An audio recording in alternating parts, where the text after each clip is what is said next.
Beritakanlah firman, siap sedialah baik atau tidak baik waktunya. Shalom, puji Tuhan, oleh berkat kemurahan Tuhan, kita berjumpa lagi dalam renungan harian di hari ini. Saya percaya firman itu bermanfaat bagi pertumbuhan iman, pertumbuhan rohani kita. Karena itu mendengar firman itu sesuatu yang penting dan harus menjadi prioritas dalam hidup kita. Mengawalinya, mari kita berdoa. Kami sungguh bersyukur dan memuji nama-Mu ya Allah di hari ini.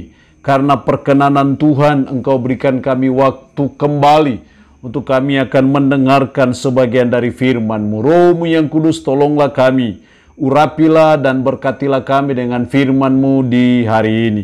Dalam nama Tuhan kami Yesus Kristus kami berdoa. Amin. Nats firman Allah yang menjadi renungan kita bersama di hari ini saya ambil dari Mazmur 105 ayat 7 sampai dengan ayatnya yang ke-15. Secara khusus saya akan baca ayatnya yang ke-15. Firman-Nya berkata demikian, "Jangan mengusik orang-orang yang kuurapi dan jangan berbuat jahat kepada nabi-nabiku." Demikian firman-Nya hari ini yang intinya mengajar dan menasihati kita. Jangan mengusik orang-orang yang Tuhan urapi. Sekali lagi kebenaran firman Allah sangat penting bagi kita sebagai umat, sebagai orang percaya. Yang mengingatkan dan menasihati kita. Jangan mengusik orang-orang yang Tuhan urapi. Sebagai umat, sebagai orang percaya kita belajar untuk memahami kebenaran firman ini dan belajar untuk mau melaksanakan firman ini dalam hidup kita untuk tidak mengusik, untuk kita tidak mengganggu, untuk kita tidak berbuat jahat kepada orang-orang yang Tuhan urapi. Hal ini sangat jelas disampaikan oleh pemazmur dalam ayat 15 tadi, jangan mengusik orang-orang yang kuurapi dan jangan berbuat jahat kepada nabi-nabiku. Jadi jelas ini merupakan suatu larangan Tuhan kepada umat pada waktu itu. Larangannya adalah jangan mengusik orang-orang yang kuurapi. Sama dengan artinya jangan berbuat jahat kepada orang-orang yang kuurapi. Kenapa kita tidak boleh mengusik orang-orang yang Tuhan urapi?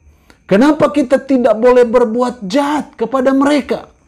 Setidaknya ada dua alasan yang saya jumpai dalam ayat ini. Yang pertama dalam ayat 7, Dialah Tuhan Allah kita, di seluruh bumi berlaku penghukumannya.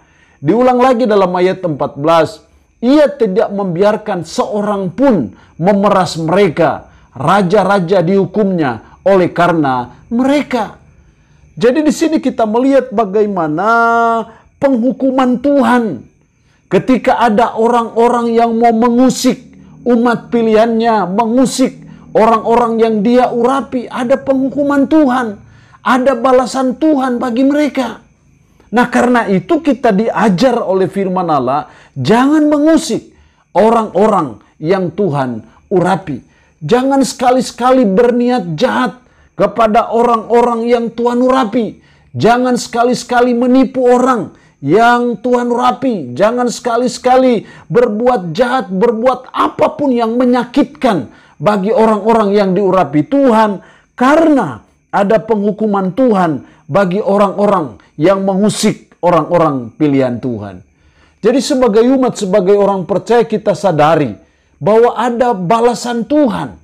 Ada penghukuman Tuhan bagi saudara dan saya kalau saudara dan saya mengusik orang-orang yang Tuhan urapi. Yang kedua, alasan yang kedua kenapa kita tidak boleh mengusik orang-orang yang Tuhan urapi dalam ayat 12 sampai 14.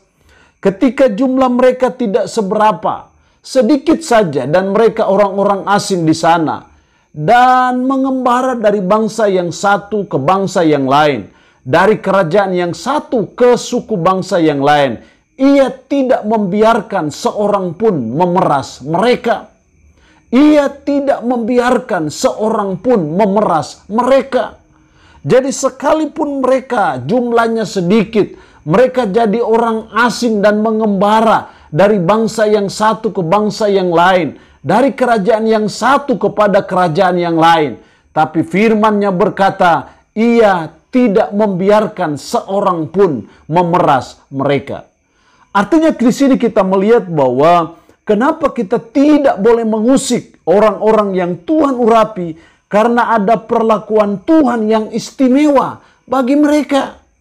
Kenapa mereka diurapi Tuhan? Karena Tuhan punya maksud bagi mereka. Kenapa mereka diurapi Tuhan? Karena mereka punya tugas yang istimewa yang dipercayakan Tuhan bagi mereka. Karena itu mereka juga diperlakukan Tuhan secara istimewa. Jadi ketika kita mengusik orang-orang yang Tuhan urapi, sesungguhnya kita sedang mengusik Tuhan. Ketika kita berbuat jahat kepada orang-orang yang diurapi Tuhan, sesungguhnya kita pun sedang berbuat jahat kepada Tuhan. Karena apa? Mereka adalah orang-orang spesial di mata Tuhan. Mereka adalah orang-orang khusus di mata Tuhan, yang diurapinya demi pekerjaannya, yang diurapinya demi pelayanannya, yang diurapinya demi gerejanya. Maka mereka adalah orang-orang khusus di mata Tuhan. Karena itu Tuhan mau kita memperlakukan mereka juga khusus dan spesial di mata Tuhan. Jadi itu alasan yang kedua kenapa kita tidak boleh mengusik orang-orang yang Tuhan urapi. Karena ada perlakuan Tuhan yang istimewa bagi mereka. Jadi kenapa kita istimewa orang-orang yang diurapi Tuhan? Karena kita melaksanakan tugas yang istimewa. Kita melaksanakan tanggung jawab yang istimewa di hadapan Tuhan. Kita melayani Tuhan. Kita memberitakan Injil. Kita belajar untuk menyampaikan kebenaran demi tegaknya kerajaan Allah di atas muka bumi ini. Karena itu orang-orang yang diurapi Tuhan, mereka adalah orang-orang yang khusus di mata Tuhan. Karena itu harus diperlakukan khusus juga oleh Tuhan dan oleh umatnya. Jadi kita belajar. Sebagai umat, sebagai orang percaya, kita tidak boleh mengusik orang-orang yang Tuhan urapi. Karena ada hal yang istimewa yang Tuhan berikan bagi mereka. Ada perlakuan yang khusus yang Tuhan berikan bagi mereka. Allah yang punya firman ini memberkati kita dengan firman-Nya hari ini. Mari kita berdoa. Bapa, kami bersyukur untuk firman-Mu hari ini. Tolonglah kami ya Tuhan, ajarlah kami supaya kami jangan mengusik orang-orang yang Tuhan urapi. Karena ada penghukuman Tuhan bagi orang-orang yang mengusik orang-orang yang Tuhan urapi. Karena ada perlakuan Tuhan yang istimewa bagi mereka. Mereka diurapi Tuhan dengan tugas khusus, dengan misi yang istimewa. Roh-Mu yang kudus tanamkan dan meteraikan firman dalam hati dan pikiran kami.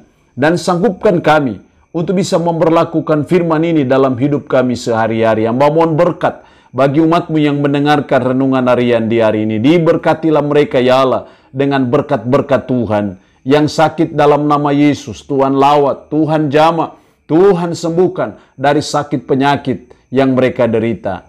Terpujilah nama-Mu Tuhan. Dalam nama Tuhan Yesus Kristus kami berdoa. Amin. Shalom. Tuhan Yesus memberkati kita dengan firman-Nya hari ini.